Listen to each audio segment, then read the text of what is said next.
இயேசு பேசுகிறார். எங்க வேணாலும் பேச முடியும். சொல்லுங்க ஆமென். ஆமான் எல்லா ஜனங்களும் அடிக்க வரும்போது 72 அடி தூக்கு மரத்தை எடுத்துட்டு ஜெபிக்க தேவ பிள்ளைங்க மேல ஆமான் வீசணும்னு நினைக்கும் போது அவனுடைய அதிகாரம் போயிடுச்சு. அதிகாரம் போன அவன் எல்லா ராஜ்யத்துக்கும் அனுப்புறான். நீ நான் தான் அரசன். ஏன்னா அரசர் வந்து இந்த முத்திரை மோதிரத்தை ஆமான் கையில கொடுத்துட்டு அரசர் வெளியே பிரயாணத்துக்கு போயிட்டார். அதனால அந்த முத்திரை மோதிரம் கிடைச்சிருச்சு, அதிகாரம் கிடைச்சதுன்னு அர்த்தம். அவன் எல்லாம் என்ன பண்றான்னா எல்லாத்துக்கும் ஒரு பத்திரத்தை எடுத்து எழுதி எல்லா ராஜ்யத்துக்கும் அனுப்புறான். நீ நான் தான் அரசன், நான் தான் அரசன்.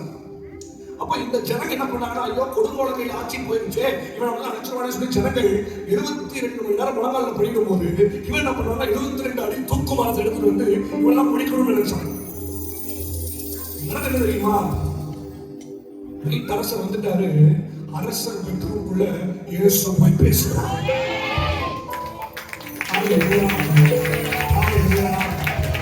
அங்க இயேசு பேசுறதுக்கு அப்புறம் தான் அந்த முத்திரை மோதிரம் மொர்தெக்காய் கைக்கு வருது. ஹல்லேலூயா. மொர்தெக்காய் யார் தெரியுமா? அரண்மனை வாசல்ல படுத்துட்டு இருந்தான். எப்படி? அரண்மனை ஆமானும் அதே ஸ்டெப்ஸ்ல ஏறி போவான், அரசனும் அதே ஸ்டெப்ஸ்ல ஏறி போவாரு. இவன் விசாரி பற்றி யாருமே கூட பேச மாட்டாங்க. சாப்பிட்டியா கூட கேட்க மாட்டாங்க, நல்லா இருக்கியா கூட கேட்க மாட்டாங்க. இவன் வாசல்லையே படிக்கட்டிலே நின்று பார்ப்பான். ஆனா ஒரு நாள் இயேசு பேசினாரு பாரு, அதே படிக்கட்டுல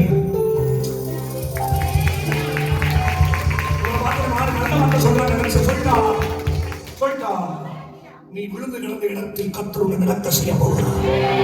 நீ தலைகுனிந்த இடத்தில் கர்த்தர் நடக்க செய்ய போகிறார்.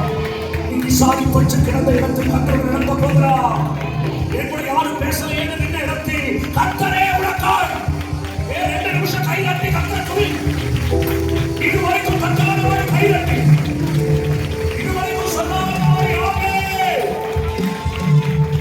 என் தாயை விட என் தகப்பனை விட நான் நேசிக்கும் யாரையும் விட